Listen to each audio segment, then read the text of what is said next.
Hey gang, what's up? Welcome back here to another edition of the Fishing Teacher, and really appreciate you guys watching today's video. Guys, today we've got a really good fall tip for y'all. We're going to be talking about the pearl fluke. Some shallow water applications for this that most people don't really consider with a fluke. And I'm going to give you guys some tips on how to rig it the way I like to rig it. There's two different rigging ways and the type of cover to fish it around for the next couple months. So I think it's going to add up to some good ones for you guys.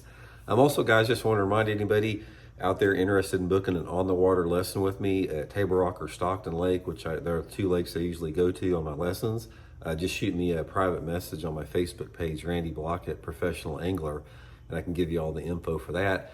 And also, please check out our Fish the Moment lake map breakdowns. I'll put the link in the description for that as well. So much appreciated. Okay, guys, if you have watched much YouTube videos, bass fishing, you hear a lot about the fluke. The fluke is one of the most popular lures out there, especially amongst YouTubers. People love to fish a fluke. It's exciting to fish them because a lot of times you can see the fish bite them. It's just a pretty fun lure to fish when they're biting the thing, and they're a pretty versatile lure too.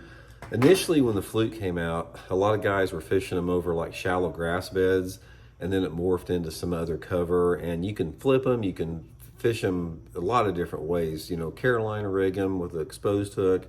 But today what I want to talk about specifically is fishing a fluke in stained water around shallow wood cover, specifically like that. Because what happens is a lot of people don't associate a fluke with fishing stained water wood. It's something that they would like fish a jig or a worm or spinnerbait or square bill crankbait when you're talking about stained water. And really how I learned this was I was fishing a tournament at Lake Dardanelle, and my co-angler actually figured this out. We were fishing that tournament there. It was late summer, early fall. Water was muddy. You only had maybe 3 inches of visibility in the water, 3, maybe 4 inches. And I was fishing a spinnerbait and a square bill crankbait around some laydowns. And he started fishing this white fluke around laydowns and caught 2 or 3 really nice ones and missed several nice ones. And what he would do is he would, throw it up next to the laydown there, let it sink down maybe an inch or two, and just slowly start twitching it. And if he kept it like an inch under the water, you could barely make out the fluke, and those fish would just come up there and grab the thing because it was a real subtle presentation. So I'll get into that a little bit more, but first of all, I want to show you the 2 different ways to rig it. Now, here's the way that most people rig a fluke. They have an EWG hook like this, and they just come in from about 1/4 of an inch, and then they come all the way through and they Texpose it like this. This is how most people rig it. Now, this is a good way to rig it, but the problem is I lose a lot of fish like this. The fish really has to eat this bait in order for you to get hooked, and also the bait has to be on the hook just right in order for it to dart underwater. Because what happens if you don't have this rig just right, when you jerk it, it's going to pop out of the water and it won't dart. So one of the things you got to do, guys, to avoid that is see how I got it where the tail is sort of curving down a little bit. See how that tail curves down? This is the way you have to have it. You don't want it completely straight. You want to make sure that the tail curves down, because by putting it at this angle, it darts. Now, if you put it up like this, say for example, and you ride it higher to where it's straight, it's going to make this thing jump out of the water. So always pull it down towards like that a little bit. But this is how most people rig it. Now, I don't like to rig it like this. This is the way I rig it, and I've talked about this before, is I take a straight shank Gamakatsu hook, and I come in from the bottom, and I'm going to thread this thing all the way down through. And then what I'm going to do is I'm going to come out the bottom of the hook, bottom of the fluke, to where you got a hook that's completely exposed like this.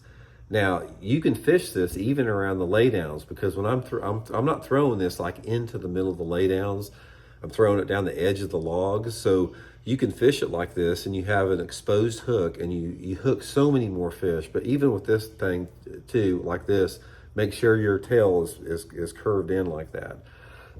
That's a real critical aspect, because excuse me, if you don't have that fluke rigged right and that thing hops out of the water, you're simply not going to catch many fish on it.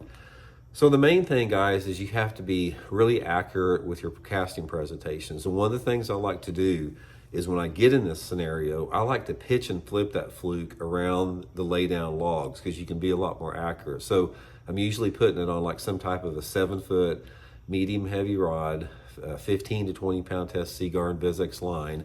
And if I see some laydowns or a tree in the water, I'll make pitches, underhand pitches with the fluke, so I can get real precise. And you got to get right next to those logs, because in that dirty water, if you get this far away from them, they're not going to see it and they're not going to come out and get it. You have to get that fluke within inches of the edge of that log, pitch it in there, let it sink down maybe just about an inch or so, and just gently start twitching it like that. Try to keep the bait in sight. If you let the bait get out of sight, you're not going to get many fish on it. Try to let it just, barely into the water where you can see it. And also, you're going to find out this works better on days where you don't have much wind and the sunlight's pretty bright, especially if you have a time of day where it's throwing some shade off the side of those logs. It's going to be really good. Now, if you were fishing cleaner water, yeah, obviously it would be better in cloudy conditions. Fluke is better in general in low light conditions, but when we're talking about this specific technique of dirty water fluke fishing, you really need those brighter days to throw that shade line off a little bit. And it also helps the fish see that bait a little bit better. In the bright sunlight conditions, you have better visibility and the fish also has better visibility to see it. But anyway, guys, just give it a try, man. Get you some of the pearl flukes here. I'll put the Baitworks link in the description if you guys want to order some.